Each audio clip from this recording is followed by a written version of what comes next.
Uttarakhand PCS mains, 6 दिसंबर से 9 दिसंबर आपका exam date है।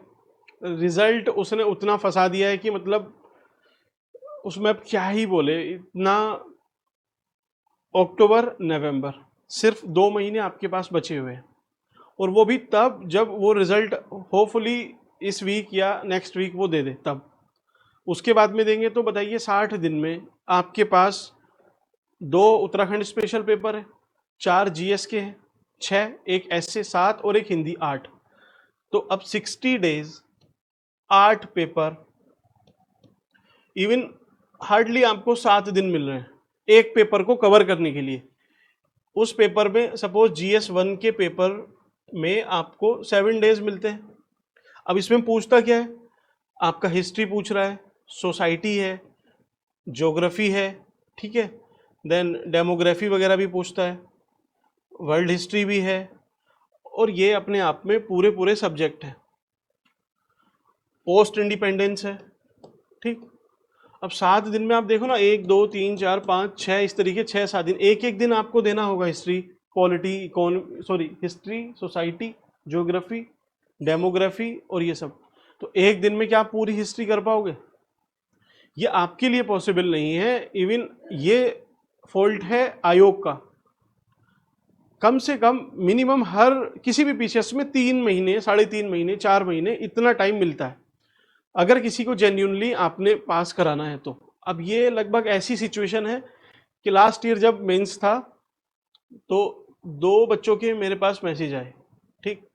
हुआ क्या था, जो सी सेट था आपका, तो सी सेट का एक क्वेश्चन उन्होंने हटाया और उसका फिर रिवाइज करके रिजल्ट दिया। कुछ बच्चे आउट हुए और कुछ बच्चे उसमें इन हुए। तो उनमें से जो इन हुए थे 2 बच्चे मुझे मैसेज करते हैं, और वो आपका रिजल्ट शायद दिसंबर लास्ट में आया था, ठीक है, जनवरी आपके पास था और आपको फरवरी में मेंस लिखना था। मतलब 30 दिन में आपको 8 पेपर तैयार करने हैं। 30 दिन में 8 पेपर। अब आप कैलकुलेट कर लीजिए कितना टाइम दिया उन्होंने। तो ये एक बहुत गलत चीज़ है, आप सीधा सीधा इनको आउट कर दे रहे हो। इसमें 2 महीने जिसके भी पास है, अब जिसने पहले मेंस लिखा है या फिर किसी और स्टेट का लिखते हैं, उनको तो फिर भी एक एज है, वो कवर कर लेंगे, मैनेज कर लेते हैं। जिसका सपोज फर्स्ट टाइम में प्रीलिम क्लियर होगा, ऐसे बच्चे बहुत है, तो उनके साथ तो आपने लगभग उनको बाहर ही कर दिया है। 60 दिन में वो कैसे प्रिपेयर करेंगे, है ना। तो ये कुछ इशू है जो जेन्युइनली एक अच्छी कोई प्रिपरेशन करना चाहता है और पास भी करना चाहता है, उसको बाहर करा देते हैं, और फिर पता नहीं किस तरीके से कैसे ये बाकी बच्चों को सेलेक्ट करेंगे, वो वी डोंट नो। ऑल्दो कुछ बच्चे मैसेज कर रहे हैं कि सर यूके पीसीएस का टेस्ट सीरीज वगैरह या फिर जो भी कोर्स आपने कुछ बनाया है तो बता दीजिए।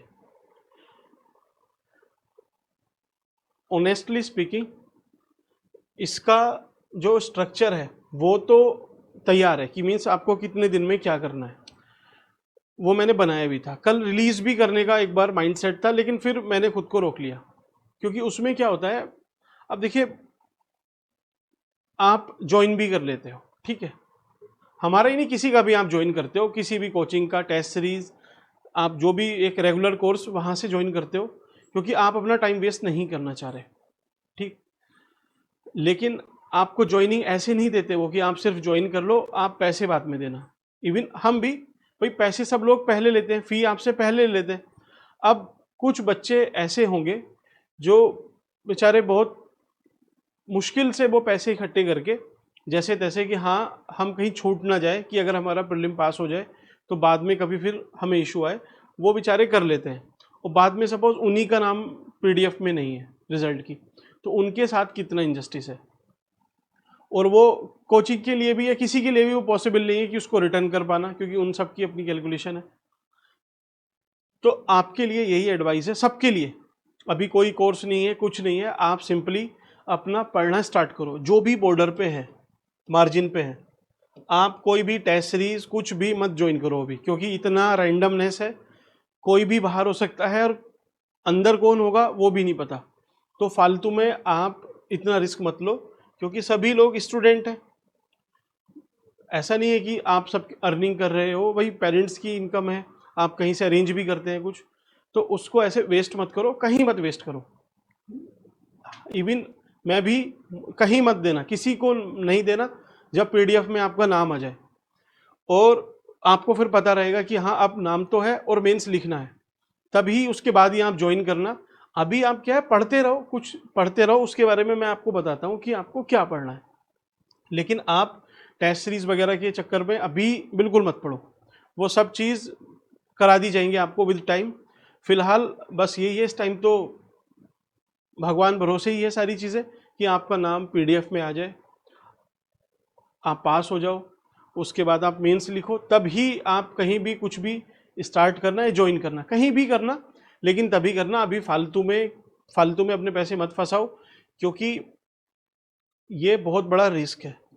जो अभी प्रेडिक्टेड कट ऑफ है उससे 1-2 नंबर ऊपर भी आपको सेफ समझ रहे हैं, तो पता नहीं, हो सकता है उनको बैकफायर करे वो चीज़, और जिसके कम है वो पता नहीं कैसे इन्फ्लेट होकर आगे चले जाएं, कम हो जाए, कुछ नहीं पता है। क्वेश्चन डिलीट है, नहीं है, रिवाइज्ड आंसर की है, उसमें उससे कट ऑफ गिरेगी, बढ़ेगी, कुछ नहीं पता है। ठीक, तो आप सब लोग अपनी प्रिपरेशन लेकिन स्टार्ट रखो।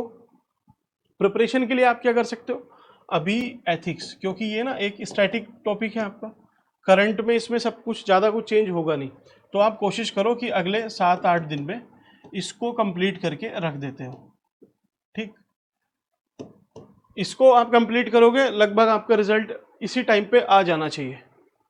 ठीक है, आप अगर रिजल्ट का डेली वेट करते रहोगे तो वो नहीं आएगा, मीन्स एक दिन तो आएगा, लेकिन जिस चीज़ का वेट करते हो वो और डिले होती चली जाती है। आप सोचो कि आपको इन 7-8 डेज में इथिक्स पूरी करनी है, कैसे भी आप उस पर लगो, वो पूरी करोगे तो हाँ आपका एक वीक भी लॉस नहीं होगा। रिजल्ट नाम आया आपका पीडीएफ में तो बहुत अच्छी चीज़ है, आपको लिखना है, आपको एज मिलेगा। और किसी का अनफॉर्चुनेटली नाम नहीं भी है, तो आपने कहीं पे नहीं किया है, कुछ वैसी चीज़ पढ़ी नहीं है, तो बस आप अपना भाई बाकी और जो एग्ज़ाम है उस पर फोकस करना। इसीलिए माइंडफुली डिसीजन लो, आराम से अपना इतना काम करो, बाकी इस हफ्ते रिजल्ट नहीं आएगा तो फिर उसके बाद देखेंगे।